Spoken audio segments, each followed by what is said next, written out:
ఏర్పాటు కనుక చేశామనుకో, చాలా ఆడ శరీరాలు చాలా మగ శరీరాలు పుడతాయి. రోడ్డు మీద వెళ్ళే ప్రతి ఆడ శరీరం నాకు నచ్చిందని మగ శరీరం పట్టుకుంటే ఎట్లా? ఈ మగ శరీరాన్ని ఆడ శరీరాలకు పట్టుకుంటే ఎట్లా? అది అధర్మం అవుతుంది కదా.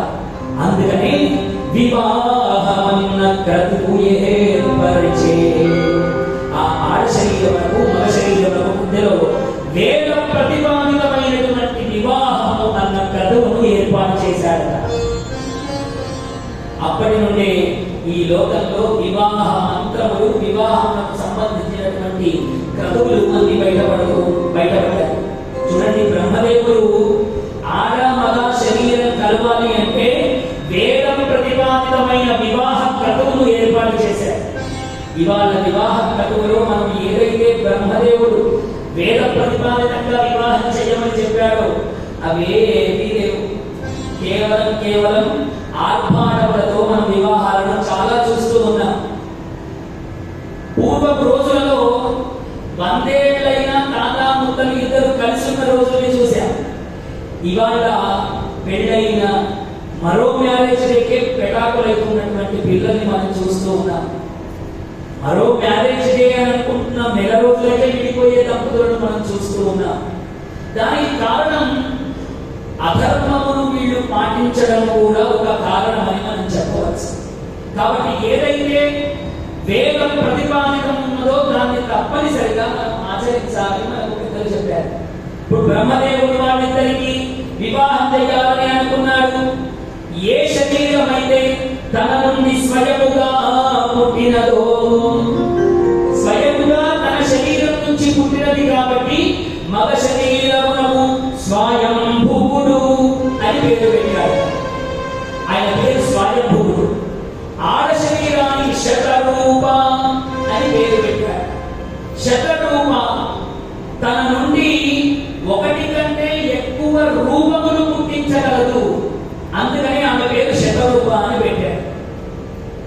ఆ విధంగా ఈ లోకంలో ప్రప్రథమ వివాహమే ఈ స్వయంభువు శతరూపల వివాహంగా బ్రహ్మదేవుడు జరిపించాడు. అలా వివాహం జరిగింది. జరగగానే ఈ స్వయంభువు బ్రహ్మ మానస పుత్రుడిగా, బ్రహ్మదేవుడు అనుకుంటే పుట్టినవాడు కాబట్టి బ్రహ్మదేవుడికి నమస్కారం చేశారు ఇద్దరు దంపతులు.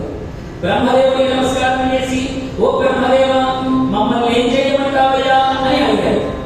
అడగగానే స్వయంభువ, ఓ శతరూప దంపతులారా, మీ ఇద్దరు భూమి మీద తథా మిథున ధర్మేణ, మిథున ధర్మము చేత, అంటే మీ ఇద్దరు అన్యోన్యముగా సంపర్కము చేసి మీ ఇద్దరు సంతానము పొందండి, ఈ లోకంలో మానవ జాతిని ఉత్పత్తి చేయండి అని చెప్పారు. చెప్పగానే బ్రహ్మగారి ఆజ్ఞ పొందారు వాళ్ళిద్దరు. ఎలా పొందమని చెప్పాడు? అనురాగము చేత పొందమన్నాడు. చూడండి, ప్రేమతో కలవమని చెప్పాడు బ్రహ్మదేవుడు. ప్రతి మాటలో ఆంతర్యాన్ని మనం గమనించాలి. బ్రహ్మదేవుడు చెప్పాడు, స్వయంభూమను సరే అన్నాడు. సరే అని బ్రహ్మదేవుడితో ఒక మాట పలికాట. అయ్యా బ్రహ్మదేవ, మమ్మల్ని భూమి మీద ఉండి నీవు సంసారం చేయమన్నావు, కానీ భూమి ఎక్కడ ఉన్నదయ్యా? భూమి నీళ్ళలో మునిగిపోయి ఉన్నది కదా ఒకే కాలంలో అని అడగానే బ్రహ్మదేవుడు ఎత్తి పట్టుకున్నాడు. నిజమే కదా అని చింతలో పడ్డాడు. చూడండి, చింత బోధనామంతునికి చింత, వ్యాస పరమాత్మకి చింత, ఇప్పుడు బ్రహ్మదేవుడికి చింత. చింతలోనే పరమాత్మ అద్భుతమైన మార్గాన్ని చూపిస్తాడు. మనం కూడా నిరంతరం భగవన్నామ చింతతో ఉంటే ఏదో ఒక మార్గాన్ని పరమాత్మ చూపిస్తాడని మనకు భాగవతం తెలియజేస్తుంది. ఏ చింత చేయాలి? ఆధ్యాత్మిక చింతనము మనకందరికీ ఉండాలి. జయ గోపాలకృష్ణ భగవానికి. బ్రహ్మదేవుడి చింతలో పడ్డాడు. ఎంత ఆలోచిస్తున్నాడు అంటే ఎట్లా ఎట్లా ఎట్లా ఎట్లా అని ఊపిరి బిగబట్టుకొని ఆలోచిస్తూ ఉన్నాడు. ఊపిరి బిగబట్టుకొని ఆలోచిస్తూ ఆలోచిస్తూ ఆలోచిస్తూ ఒక్కసారి ఆయన ఒక నిట్టు విడిచాడు. మనం కూడా బాగా ఆలోచన చేస్తూ ఉంటే ఒక్కసారి ఇట్లా గాలి వదిలిపెడతాం. అట్లాగే బ్రహ్మదేవుడు కూడా నిట్టూరుకు విడిచాడు.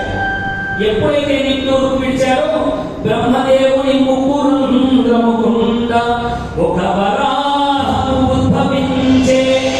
చిన్న పంది పిల్ల ఒకటి ఉద్భవించింది.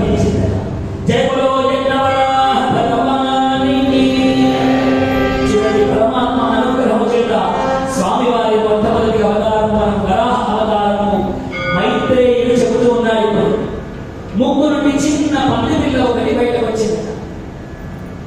ప్రతిసారి ఈ అవతారం వచ్చిన ప్రతిసారి పంది పిల్ల పంది పిల్ల పంది రూపంలో సాగొచ్చారు, పంది రూపంలో సాగొచ్చారు అంటే వినడానికి మనకి ఎంతో ఎబ్బెట్టుగా ఉందని చూసారా? మన వాకిట్లో అద్భుతంగా పప్పు దినుసులు ఆడబోసుకొని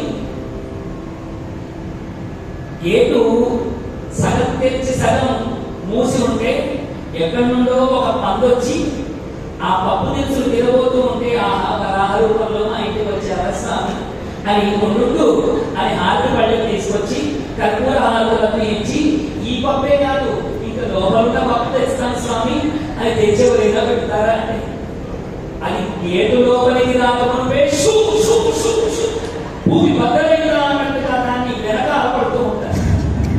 చూడండి, మనం వినడానికే పంది పంది పంది పంది అని వినడానికే కంపరం వస్తూ ఉన్నదే. మరి అలాంటి అవతారము స్వామి ఎత్తాడు అంటే ఎందుకోసం ఎత్తాడు? ఆయన ఏమవసరమని ఎత్తాడు ఈ అవతారాన్ని? ఎబ్బెట్టు రాకుండా మనం సంస్కృతంలో వరాహము వరాహము వరాహము అని అంటున్నాము. కానీ స్వామి ఆ వరాహాన్ని ఎవరైనా స్వామి వరాహ అవతారం ఎత్తాడని ఒళ్ళు పెట్టుకొని లాలిస్తారా ఏమిటి? ఎవరైనా లాలించరు కదా. ఏ అవతారం ఎత్తినా స్వామి అది లోక కళ్యాణం కొరకే. జై బోలో వరాహ భగవానికి. అలా స్వామి చిన్న వరాహ రూపంలో బ్రహ్మగారి ఉదరం నుంచి బయటకు వచ్చారు. రాగానే ఏమిటి నామకునుడు వచ్చింది అని బ్రహ్మదేవుడు